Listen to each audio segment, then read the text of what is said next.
Dunia sepak bola gempar, tim nasional Indonesia disebut masuk FIFA World Cup 2026 gantikan Iran. AFC ngamuk, Vietnam dan Malaysia protes, bahkan Indonesia dituduh jadi anak emas FIFA. Kalau kamu percaya tim nasional Indonesia bisa bungkam semua kritik dan bikin dunia terkejut. Seseorang dan menggerudung. Tapi di tengah badai itu, Erick Thohir dan John Herdman justru siapkan kejutan besar. 30 pemain dipanggil, 5 bintang Eropa jadi senjata baru. Ini bukan sekadar rumor, ini bisa jadi awal sejarah baru Garuda di panggung dunia. Gelombang besar itu kini benar-benar terasa nyata. Dari awal hanya rumor, kini berubah menjadi rangkaian peristiwa yang membuat tim nasional Indonesia berdiri di pusat perhatian dunia. Isu penunjukan Indonesia ke FIFA World Cup 2026, konflik panas antara FIFA dan AFC, hingga gelombang naturalisasi pemain Eropa, semuanya datang dalam satu waktu. Dan di tengah semua itu, satu keputusan besar mulai diambil. Skuad inti mulai dibentuk. Pemanggilan 30 pemain terbaik bukan lagi sekadar rencana. Ini adalah langkah konkret untuk menentukan siapa yang benar-benar siap membawa nama Indonesia di panggung tertinggi. Latihan ditingkatkan. Intensitas dinaikkan. Tidak ada lagi ruang untuk eksperimen setengah hati. Di bawah arahan John Herdman, setiap sesi latihan terasa seperti pertandingan final.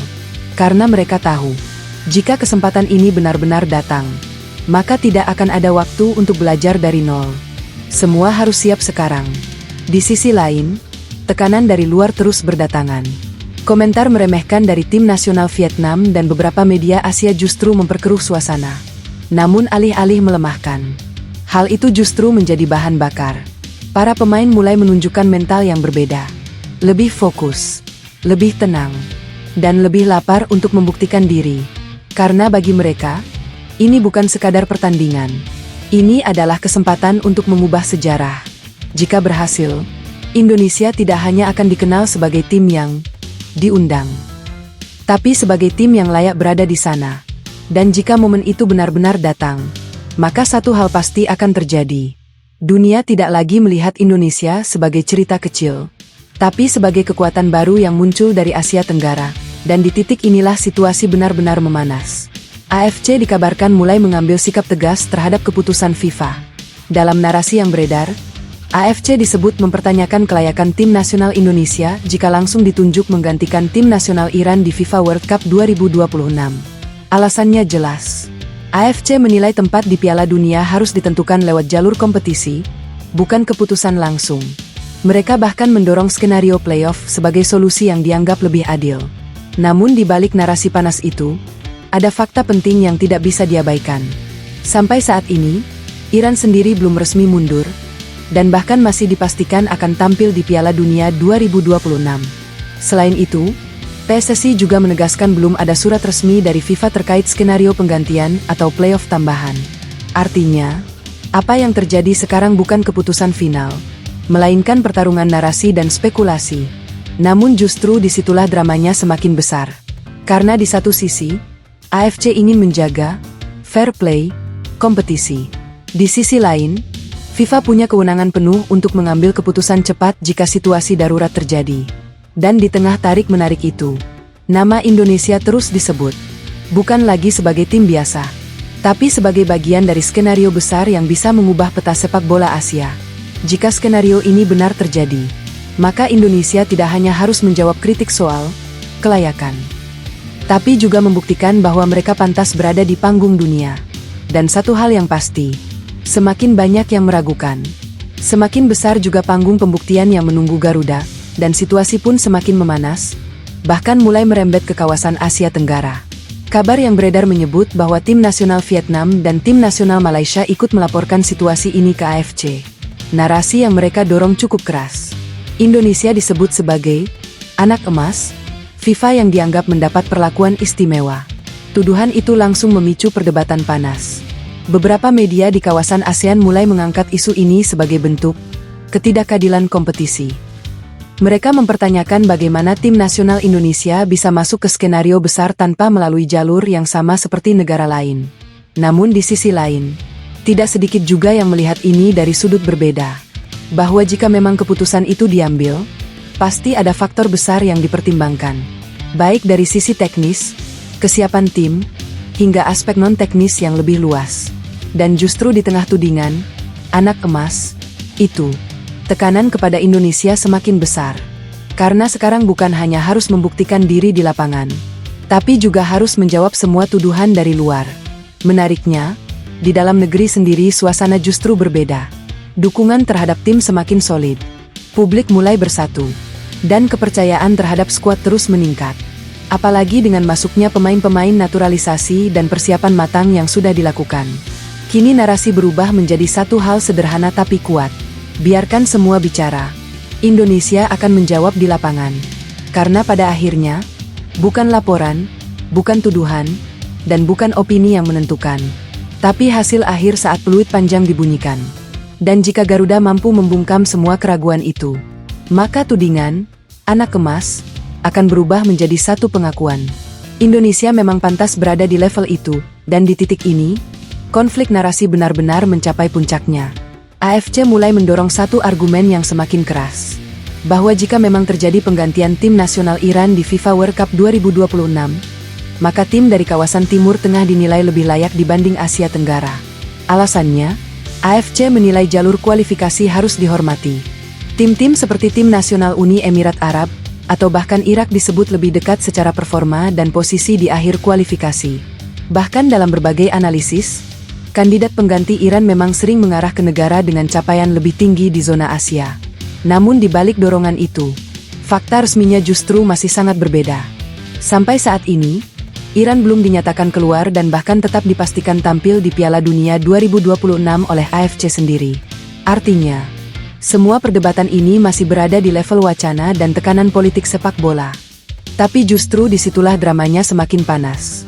Karena narasi yang dibangun kini bukan lagi soal siapa yang menggantikan, tapi soal siapa yang dianggap lebih pantas.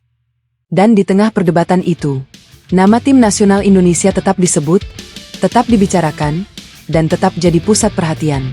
Sebagian pihak menolak, sebagian meragukan, dan sebagian lainnya mulai waspada. Namun satu hal yang tidak bisa dibantah, Indonesia kini bukan lagi tim yang diabaikan. Karena jika tidak dianggap ancaman, tidak mungkin namanya terus muncul dalam perdebatan sebesar ini. Dan jika suatu saat kesempatan itu benar-benar datang, maka ini bukan lagi soal Asia Tenggara atau Timur Tengah, tapi soal siapa yang mampu membuktikan diri di atas lapangan. Di tengah kegaduhan yang makin melebar antara FIFA dan AFC, akhirnya PSSI mulai angkat suara. Namun menariknya, reaksi PSSI tidak meledak-ledak seperti yang dibayangkan banyak pihak. Justru sebaliknya, mereka memilih tenang, terukur, dan fokus. Dalam narasi yang berkembang, PSSI menegaskan satu hal penting. Indonesia tidak pernah meminta jalur instan. Indonesia hanya menyiapkan diri untuk semua kemungkinan. Pesan itu jelas. Jika kesempatan datang, mereka siap. Jika tidak, mereka tetap berjalan di jalur normal. Di sisi lain, PSSI juga menekankan bahwa segala keputusan terkait Piala Dunia sepenuhnya berada di tangan FIFA. Artinya, Indonesia tidak dalam posisi memaksa, melainkan hanya menjadi bagian dari skenario yang sedang berkembang. Namun di balik sikap tenang itu, persiapan justru dipercepat, skuad diperkuat, strategi dimatangkan, dan komunikasi internal dibuat lebih solid dari sebelumnya. Karena ketika nama tim nasional Indonesia sudah masuk dalam pusaran isu sebesar ini, maka tidak ada ruang untuk tampil setengah siap. Menariknya, sikap ini justru mendapat respon berbeda dari luar. Sebagian media melihat PSSI sebagai pihak yang dewasa dalam menghadapi tekanan. Namun ada juga yang menilai sikap diam ini sebagai strategi untuk menghindari konflik terbuka dengan AFC. Apapun itu, satu hal yang pasti, Indonesia memilih menjawab bukan lewat pernyataan, tapi lewat persiapan. Dan jika momen itu benar-benar datang, maka semua kegaduhan antara FIFA dan AFC tidak lagi jadi fokus utama. Karena pada akhirnya, yang akan berbicara paling keras adalah performa Garuda di lapangan. Di tengah panasnya polemik antara FIFA dan AFC, sikap Ketua Umum PSSI, Erick Thohir, disebut sangat tegas. Ia dikabarkan tidak ingin ikut terseret terlalu jauh dalam perdebatan soal siapa yang layak menggantikan Iran. Baginya, itu bukan ranah yang harus diperdebatkan Indonesia. Fokus utama hanya satu, menyiapkan tim nasional Indonesia sebaik mungkin. Dalam narasi yang berkembang, Erik disebut memilih menyerahkan seluruh dinamika politik sepak bola internasional kepada FIFA dan AFC. Sementara Indonesia harus fokus pada hal yang bisa mereka kendalikan. Membangun tim yang benar-benar siap jika peluang besar itu datang. Dan dari sinilah langkah besar mulai terlihat. Erik bersama staf teknis memberi lampu hijau penuh kepada John Herdman untuk menyusun proyek percepatan kekuatan skuad. Hasilnya, muncul rencana mendatangkan 5 bomber Eropa pilihan langsung Herdman. Bukan sekadar pemain diaspora biasa, tapi nama-nama yang dinilai punya kualitas untuk langsung mengangkat level serangan Indonesia. Di antaranya disebut ada Pascal Struijk, Ian Maatsen, Dean Zandbergen, Luc Velcri, dan Reno Muns. Kelima nama ini disebut masuk radar utama karena dianggap cocok dengan filosofi permainan cepat, agresif, dan fleksibel yang sedang dibangun Herdman. Strateginya jelas. Jika Indonesia ingin menjawab semua keraguan Asia, maka jawabannya harus lewat kualitas nyata di lapangan. Bukan lewat polemik, bukan lewat konferensi pers, tapi lewat permainan yang membuat lawan terdiam. Dan itulah mengapa, alih-alih sibuk menanggapi komentar dari luar, Erick Thohir justru memilih memperkuat fondasi tim. Karena ia paham satu hal sederhana, jika Garuda tampil luar biasa, semua perdebatan soal layak atau tidak layak akan selesai dengan sendirinya. Kini semua mata tertuju pada akhir pekan. Apakah 5 nama besar itu benar-benar akan disumpah? Jika iya, maka ini bisa menjadi titik awal perubahan terbesar dalam sejarah sepak bola Indonesia. Dan jika rencana itu benar-benar terrealisasi, maka dampaknya tidak akan biasa. Tim nasional Indonesia akan memasuki fase baru.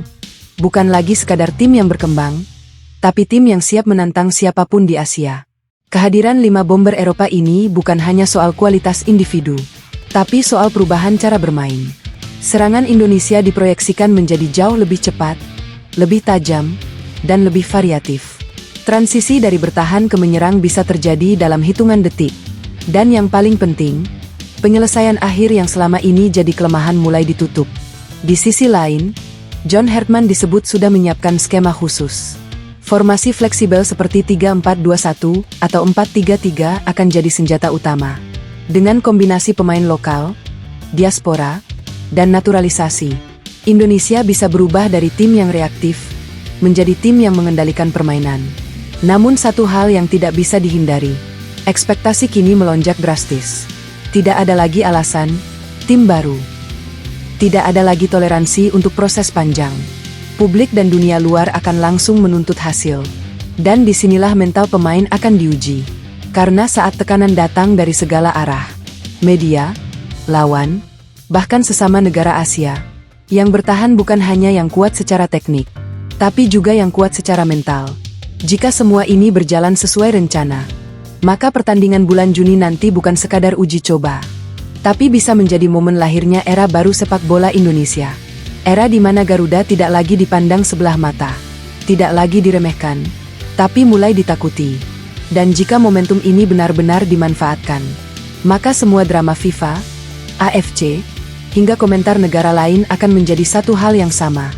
Bahan bakar untuk kebangkitan Indonesia di panggung dunia.